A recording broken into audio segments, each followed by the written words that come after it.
Hello, welcome to another screencast where this time we'll be talking about the functional anatomy of the lymphatic system, and we'll break this into two parts. So this will be part one. So by the end of this, hopefully you'll be able to describe and explain the general overall purpose for the lymphatic system. Also describing and explaining the structure and function of what we mean by lymphatic vessels versus a lymph node, and then also a little something about lacteals. Describe and explain, see here, the production and pathway of lymph. So what is lymph defined as, and where do we produce it, and then how is it flowing, where is it flowing?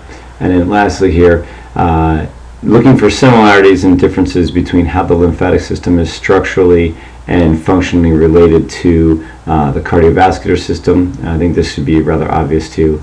Maybe not the immune system, less so, but then a little bit about how it's connected to or related to the digestive system as well. Okay, so let's get started here. So just by looking at the title here, first, the lymphatic system returns leaked plasma to the blood vessels after cleansing it of bacteria, viruses, fungal spores, etc., other foreign agents that happen to get in there, and also houses immune system cells that are conducting then surveillance. So we have a couple of metaphors here in this cleansing and surveilling here. So if we look at the structure of the lymphatic system, we see that it is highlighted here in green, all these vessels that are in green.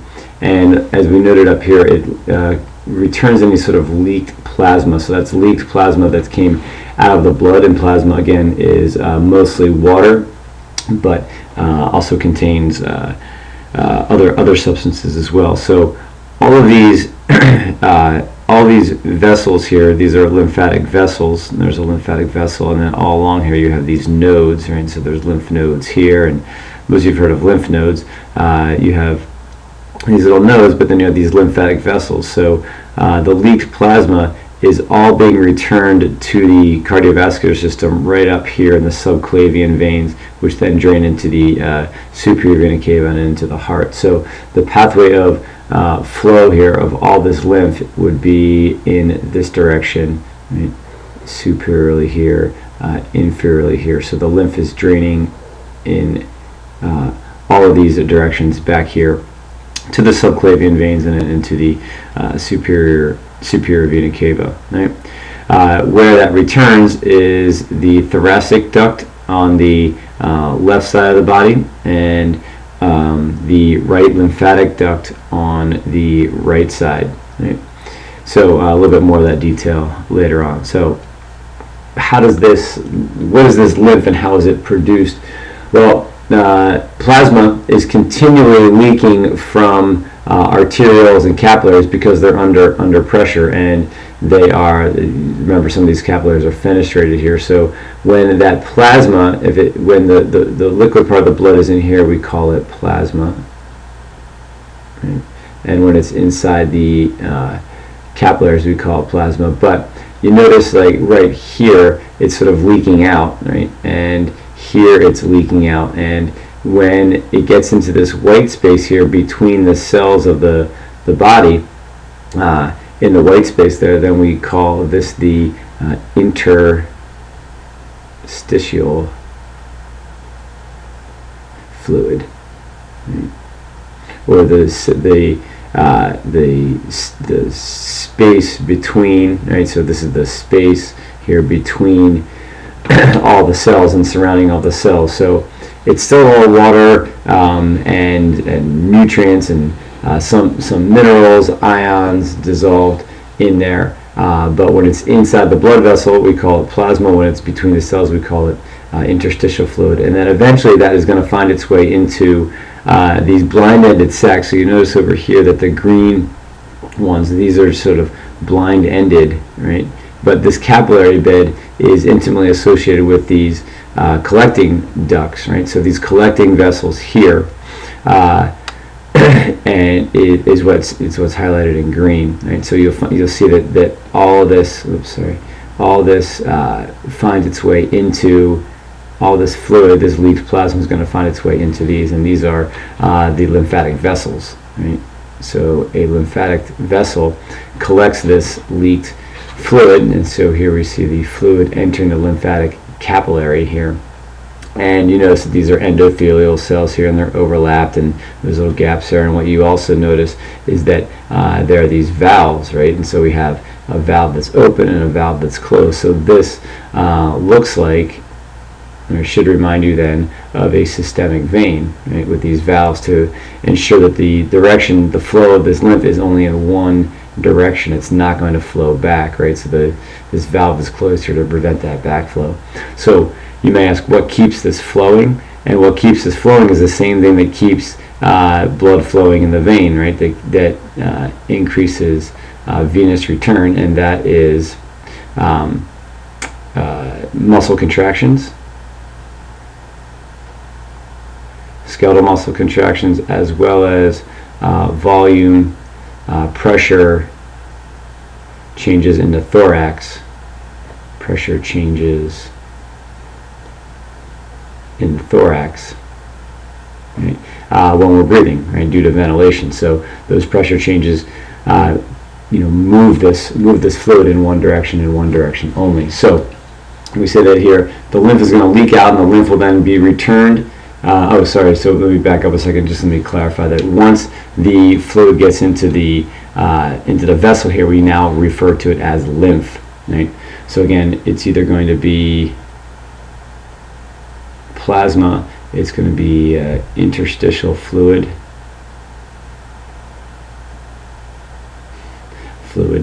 or it's going to be lymph, right? And it's all basically the same components, mostly water with dissolved minerals, nutrients, etc. in there. But there might also be any sort of bacteria, fungal spores, viruses that may have penetrated the bloodstream. They also can find their way out in there and then travel through this lymph as well. In addition to that, you will see immune system cells, that are called lymphocytes. Right? Lymphocytes, you may recall, are types of white blood cells, and they're called lymphocytes because they're cells that are in the lymph, right? And these include B cells, these include T cells, right? Some cytotoxic T cells, other cells. Anyway, these are the cells that are involved in the immune response, and so they are perfectly placed to be detecting these bacteria, viruses, etc., and destroying them. So there's some of that immune role as well. I'm sorry, wrong direction there. Lymph here returns to the blood passing through lymph nodes, right? So let's go down to the bottom here, and again we see our capillary bed right here. We see leaked plasma. This is the interstitial fluid here. It gets into the collecting ducts and is then transported via these vessels. So now it is called lymph in here. We then have these lymph nodes every so often, and they're different sizes, right? But here we have a lymph node, and over to the right here we'll take a look at that lymph node in just a second. But I just want to finish the flow of this back into the thoracic duct and the right lymphatic duct here, again returning it right in here to the subclavian veins, or into the superior vena cava, before it returns to the heart. And so again, that plasma gets dumped back into there. Let's take a quick look at a lymph node here. So you notice that the arrows here indicate the direction of the flow of the lymph. So you have these afferent lymph nodes, and afferent is going to be delivering it away from the the capillary bed here, down here, but then toward the lymph node. Right? So afferent, just like afferent neurons are bringing action potentials to the central nervous system, afferent lymphatic vessels bring lymph to the lymph node. This lymph node is has a lot of these trabeculae in here, these branching structures, right? And this essentially is where your white blood cells are going to be hanging out. So lymphocytes are going to hang out in here and monitor the flow through here, and then that lymph makes its way into efferent lymphatic vessels, right? And so if you are fighting some sort of infection, these lymph nodes will swell because your lymphocytes have been triggered to reproduce, making lots and lots of more T cells, right, B cells, etc., to help fight that infection. Okay. So again, let's drain the lymph back into the subclavian veins here via the right and left lymphatic ducts, and then the thoracic duct. So this would be the superior vena cava right here. This is the this is the right subclavian vein, and this is the left subclavian vein, and you can see how the lymphatic vessels are joining right here. This would be the right lymphatic duct, right? And then here is the left lymphatic duct in here, and then here's the thoracic duct. And so what you see, this diagram down here, is that this part of the body, darkly shaded here, the lymph drains all this part of the body into the right lymphatic trunk, and then everywhere else in the body drains into the left lymphatic trunk and the thoracic duct, right?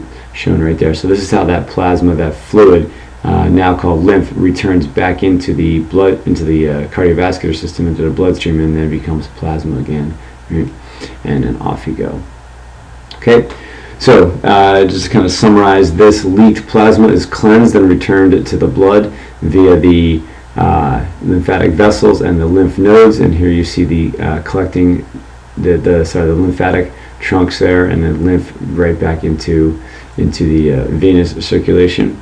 The spleen, we'll talk about that in another screencast, is essentially going to be filtering the blood, and so blood will pass actually right through the spleen here and then be returned into the venous circulation. So the spleen is essentially a modified lymph node a little bit.